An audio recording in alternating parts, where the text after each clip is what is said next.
We all have our own path to walk. It may be obstructed, it may be winding, and no doubt it will have peaks and valleys, but it is ours alone. Like onlookers at a marathon, friends and family can offer encouragement along the way, but ultimately we decide the trajectory that we take. In this series, Juliet Doris Williams offers a clear view from her path that may inform your decisions as you move toward finding your faith. One part spirituality, one part real-world practicality, and a serious splash of fun. Here's Juliet. Hi, I'm Juliet, and welcome to Finding Faith. Among other things, I'm the author of Leaving Church, Finding Faith, and I am here in this space chatting with you about the book and other things that may bubble up when we are talking about matters of faith and life and how those two things intersect. Because if you're at all like me, they always intersect. So the last couple of episodes, I spoke to the question, is community necessary? To which I answered with a resounding yes. Sometimes, many times even, community, while necessary, is not a static thing. It's a thing we move in and out of. We move to it, sometimes away, but always toward it because it is our nature. Love and belonging is one of our higher level needs, according to Maslow, just above our basic needs of food, water, and safety. Moving out of, away from community, though, is not an easy thing. In my latest book, I talk about the specific incident that sent me out of the church of my heart, the church I called home. And while there was that specific incident, that journey is likely to have started long before those first steps out. Because I'm that spiritual woo-woo person, and hopefully if you've been listening to me for a little bit, that is not a surprise to you. It is my belief that the universe conspires to move us along on our path until such time that the situation, the circumstances, the tension maybe is such that you no longer have the ability to ignore the signs that your time in this place, your time with these people is done. And that can happen with a job. It can happen with a relationship. It can happen in community. It can happen in church. It happened to me in all of those situations. And perhaps it is happening to you now. I, again, don't actually know when the journey out started with respect to church specifically. But I do know that there are certain things about my church experience that I worked at not overdwelling on. I worked at not looking at it too closely. For a while, for years even, I'm sure, I was simply able to ignore things in the church that didn't quite jive with what I was learning about my faith and how I was growing in my faith. I had no way of knowing then that my journey out would be an actual journey towards something. I just knew that when the moment came, that moment in time, I could not stay. And I was well indoctrinated into the church system. And, there are plenty of people everywhere that will have bad things to say about church, about the system of church or church institution, as I reference it in my book. But church institution is a system. It is a system built with people leading it, people participating in it, people being served by it, people being helped by it, occasionally people being hurt by it. And what I learned in grad school about systems, ultimately, they exist to serve themselves. They are self-perpetuating in that way.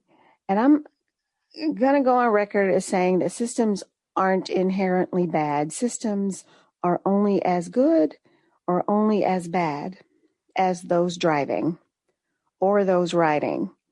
Because you're either driving or riding. You're either passive or active. There is no in between. Our presence in any given system affects that system and how that system operates. So I was indoctrinated.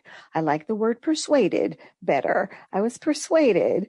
And in that persuasion, I was devoted and disciplined to belong to that system, to that church system, not in ways that were bad, but in ways that were instructive for how to live a life of purpose, how to live life on purpose, because it was my belief, it was my need, really, that life had to mean something, that I had a part to play.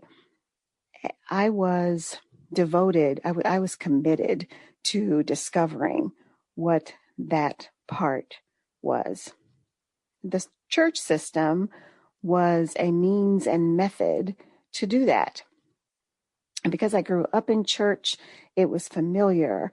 And even though I changed churches and I joined up with other different church communities, the landscape of the system was familiar. I knew the language, I knew the customs, I understood the why of the thing. And I always knew why I was there, to connect with something greater than myself, to discover purpose and meaning for my existence, to hopefully connect with community, others on that same journey, seeking a deeper understanding of who we were and what our place in the universe was. Because I found connection and I found meaning, answers in a sense, I found meaningful work within that system, church roles and work that was not self-seeking or self-serving. And in my forever search for why, I applied discipline to my study, discipline to my devotion. I thought about it. I was open to the serendipity, the meaningful happenstances. I was open to the synchronicity, the meaningful coincidences. I was open to a broader, a deeper life experience that felt solid, that felt true, that felt real. And so, given that I was open to all of that, I became deeply devoted to the tenets of my faith. I was a student of the Bible well before I went to seminary, and seminary, which added the scholarly perspective, the language, the history that I may never have gotten otherwise. Such a gift, such a privilege to have been able to study in that way. But before seminary, I studied from a purely devotional standpoint. I wanted to know, I wanted to understand what it meant to be a believer, what it meant to be a believer in relationship with her Creator. And it was in those stories, those chronicles of the people of the book, as they are called, that is where I found the story of life. What I mean by that is that story after story, biblical hero, biblical shero, one after another, it is the story of human beings doing what they think is the right thing to do in that moment.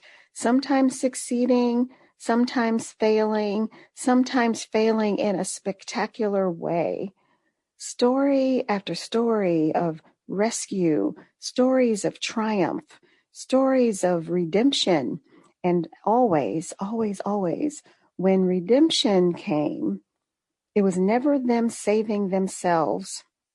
It was always them being saved despite themselves. Because you see, before we can be saved from a thing, we have to recognize that there is something we need to be saved from, even if that thing to be saved from is ourselves. In those stories, I found wisdom and poetry and grief and loss and joy and gratefulness. Story after story of people coming to the end of all they know, and the only next thing to do is to take a step of unknowing, a step of faith, not trusting, simply knowing that there is no other way to go, no other step to take, but forward. Sometimes on the other side of those faithful steps, there was trouble. And sometimes there were miracles, unexplained happenings. But even when there was trouble, there was a lesson, there was help for the life that came after. Even when there was trouble, there was meaning, there was purpose, there was a future that would not have been possible without those first faithful steps out or away. And so, with that continuous journey of devotion and study under my belt, I recognized the signs. I began to know that for me, at least, church was no longer the place I could stay. It became a place where I could conform to the ways and rhythms. It was a place that I could serve in whichever way I was allowed to. But at some point, it was no longer like a home base. It was no longer a place for respite or fuel. My devotion to service is what fully and finally took me out of church institution, out of that system. And it was truly a step out and into a strange country. Strange in that it was an unknown place for me, where church, which had been such a large presence in my life, was no longer a key touch point. And I would never have taken that step had it not become too painful to stay. And had I not taken that step, so many things in my life, so many new experiences, so many new people, so many new opportunities to serve, none of that would have come to fruition. And perhaps in ways unimaginable, all our journeys out, our journeys to places, people, situations undiscovered, will only happen when we get too uncomfortable to stay where we are. Perhaps, for some of us, the journey out is truly the only path to a deeper meaning and purpose for our lives. That's what it was for me. That's what it's been for me. And that's all I have to say about that. Thanks for joining. Stay safe and well, my friends. This is Finding Faith.